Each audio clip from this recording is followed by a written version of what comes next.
Okay, so higher interest rates, Right. apps that make managing money actually kind of fun. FinTech has really changed the game. Gassner. Yeah, it's no wonder so many people are saying bye-bye to those old-school banks. It's true. But what happens when your favorite FinTech app glitches? Yeah. It really glitches, like your money has gone off the grid. Right. That's where things get interesting. And by interesting, I mean a little scary. Today, we're doing a deep dive into the world of banking as a service, or BaaS for short. You might not have heard of it. But BaaS is the behind-the-scenes player in a lot of these FinTech apps. Yeah. And as we'll see from these 3 articles, when BaaS goes wrong, it can go really, really wrong. Yeah. So buckle up. We're about to uncover what happens when the FinTech magic axe goes poof, and what it means for your money. A lot of people don't realize that a lot of these fintech companies, they aren't actually banks. They don't have what's called a banking charter. That's the official permission slip from regulators to operate as a bank. Makes sense. Getting that charter sounds like a whole process. It is. So enter BaaS. On the one hand, you have all these tech companies with cool ideas and even cooler apps, but they lack that crucial charter. On the other hand, you have community banks. Those are the smaller institutions focused on local customers. They've got the charters, but they often struggle to keep up with all the latest technology. Okay, I see where this is going. Is a match made in? One's a server room somewhere. Yeah, exactly. BaaS was supposed to be this bridge between these two worlds. Tech companies get to offer financial services without needing to become banks overnight, and the banks get a cut of the action without needing to build expensive tech from scratch. Sounds like a win-win, right? On paper, it sounds brilliant, but we wouldn't be doing a deep dive if there weren't some cracks in that shiny surface. And one of those cracks, according to this contrary research report, is this constant tension between speed and compliance. It's the elephant in the server room. You see tech companies thrive on speed. They want to push updates, add features, stay ahead of the curve. But banks are all about compliance. They have to be right. It's people's money. And they're bound by all these regulations designed to keep the entire financial system stable. Okay, so we got the hare and the tortoise trying to build a financial system together. What could possibly go wrong? Well, this FinTech Business Weekly article about Synapse and Evolve Bank and Trust gives us a pretty stark example. We're talking $13 million in user funds, unaccounted for discrepancies of hundreds of millions in daily balances. It's a mess. Yeah, that's not the kind of rounding error you want to see in your bank statement. Exactly. And this is where things get really interesting. And by interesting, I mean terrifying. One of the key issues here is how these funds were being held in something called an FBO account. FBO. Hit us with the jargon decoder on that one. Sure. FBO stands for benefit of. Think of it this way.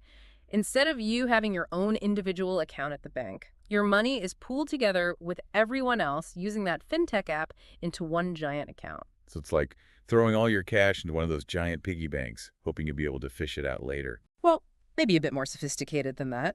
But you see the problem. If the records aren't crystal clear and something goes wrong, it's incredibly difficult to track where your money went, who's responsible, and how to get it back.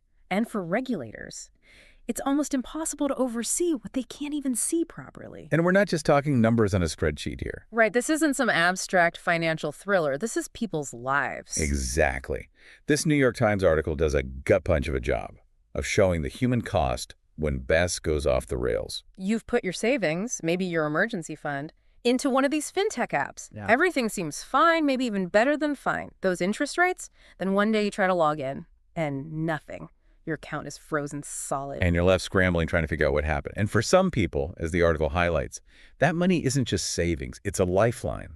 Yeah, the article mentions this IT professional, Eric Baum, who had $30,000 stuck in an app called Yada. $30,000 gone, at least for now. Just like that. And then there's the story of Mark Hingle, a paramedic who can't afford back surgery because his savings are trapped in this financial limbo. It's heartbreaking. And those are just 2 stories out of potentially thousands. This article even mentions some people feeling so desperate they were contemplating self-harm. It really highlights the devastating impact this can have on people's lives. And here's the thing that I think a lot of people don't realize. With traditional banks, we're so used to that FDIC insurance being there. It's like a safety net. But with these BaaS situations, it gets complicated. So that's a really important point. Just because a FinTech app says FDIC insured somewhere on their website or app, it doesn't automatically mean you're covered if things go south. Quite really. I'll admit, I just kind of assumed. It's a common misconception. You see, the FDIC insurance usually covers deposits in individual accounts at chartered banks. When your money is pooled into this giant FBO account, it's like stepping off that safety net. Okay, so not only is your money harder to track down in this FBO setup, but you might not even have that FDIC protection we all rely on. It's like a double whammy. Absolutely. And to make matters worse, as this New York Times article points out, Hmm. even if everyone agrees something went wrong, even if a judge is sitting there saying, hey, it seems like millions of dollars are missing, there's no guarantee someone will ride in and make things right. You mean like no cavalry coming over the hill? Nope. The bankruptcy judge in the Synapse case actually said he felt powerless to force the FDIC or the Federal Reserve to step in and help these people get their money back.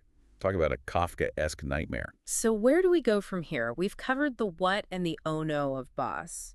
What about the future? What's being done to fix this? Well, the good news is that people are paying attention. This contrary research report goes into some interesting detail about how the BaaS model itself is evolving, trying to find ways to be, well, less risky. Okay, I'm listening. Give me some hope here. One approach is moving away from these middlemen entirely, instead of having a Synapse-like company in the middle.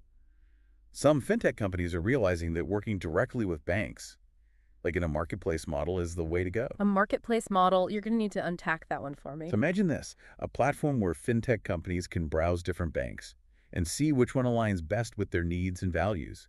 No more shadowy middlemen, everything out in the open. Okay, so more transparency, more accountability. What else is on the horizon? There's a new breed of banks popping up called BaaS-first banks. These are institutions built from the ground up with technology and partnership in mind. They're like the cool kids on the block who speak both fintech and traditional banking fluently. Okay, I like the sound of that. But something tells me there's a catch. It's fintech after all. What's the trade-off? Well, the biggest challenge right now is that there simply aren't that many of these BaaS-first banks. It's still a new concept.